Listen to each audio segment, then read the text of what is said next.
Hello, my name is Jenna Cox, and today we're going to be talking about the parts of the ear. Our objectives are to know the following components of the auditory system as well as their functions for the outer ear, middle ear, and inner ear. So here's a graphic that kind of shows you divided up the different parts of the ear. We divide them up into three categories: the outer ear, middle ear, and inner ear. And they all have an important role with important organs within them that we need for hearing. First, we're going to talk about the outer ear. Its job is to collect and direct sound into the auditory system as well as to protect the middle and inner ear. Right here, we see the pinna. The pinna is the visible outer part of our ear that's made up of skin and cartilage. Its function is to collect and funnel sound to the external auditory meatus. The external auditory meatus, sometimes just shortened EAM, but commonly referred to as the ear canal. Its job is to transport sound received by the pinna towards the eardrum.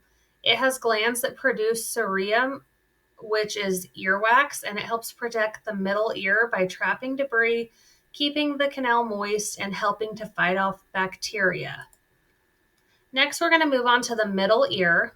The middle ear contains the tympanic membrane, ossicular chain, and the eustachian tubes. Its main job is to amplify and transmit sound.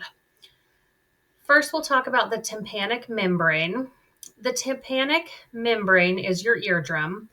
It's an elastic membrane that separates the outer ear from the middle ear, and its job is to convert acoustic sound waves into mechanical waves. The eardrum vibrates when sound waves hit it, and these vibrations move the bones in the middle ear. So let's talk about those bones in the middle ear. There are three tiny bones in our middle ear, and collectively they're referred to as the ossicular chain. Up at the top of the screen, you can see them circled where they're located within the middle ear. And down at the bottom, you can see bigger the three different bones and how they connect together. So we have on the far left the malleus, which is the handle that's attached to the tympanic membrane. In the middle, we have the incus. This is the middle osticle that forms joints with the other two osticles. And to the right, we have the stapes. It's the smallest bone in the human body, and it connects to the oval window of the cochlea. The function of the ossicular chain is to transfer and amplify sound wave vibrations from the tympanic membrane, which is our eardrum, to the inner ear, specifically the oval window of the cochlea. Next, we'll go over the eustachian tube.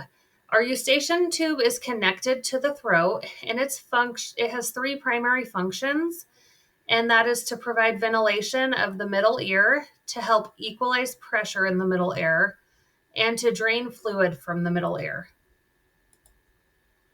We're going to move on to the inner ear.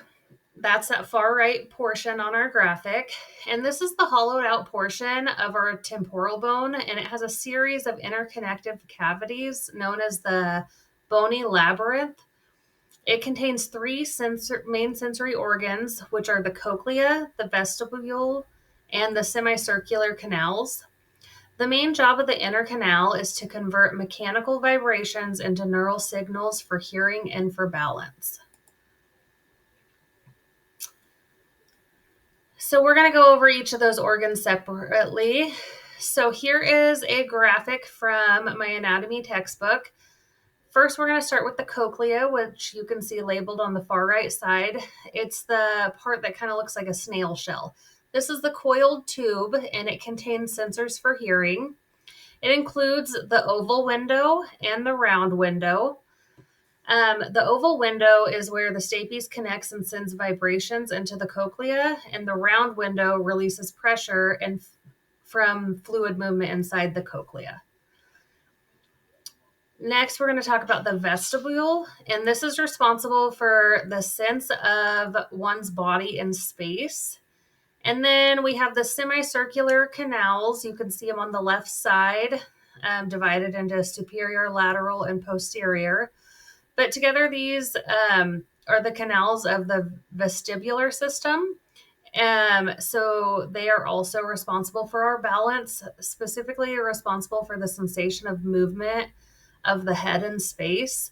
So when you shake your head yes or no, bob it to the beat of music, this is when that comes into play. Okay, these are the sources I used. It was the textbook from this class, the textbook from my anatomy book, and all images used were graphics from Canva unless otherwise noted. Thank you for listening.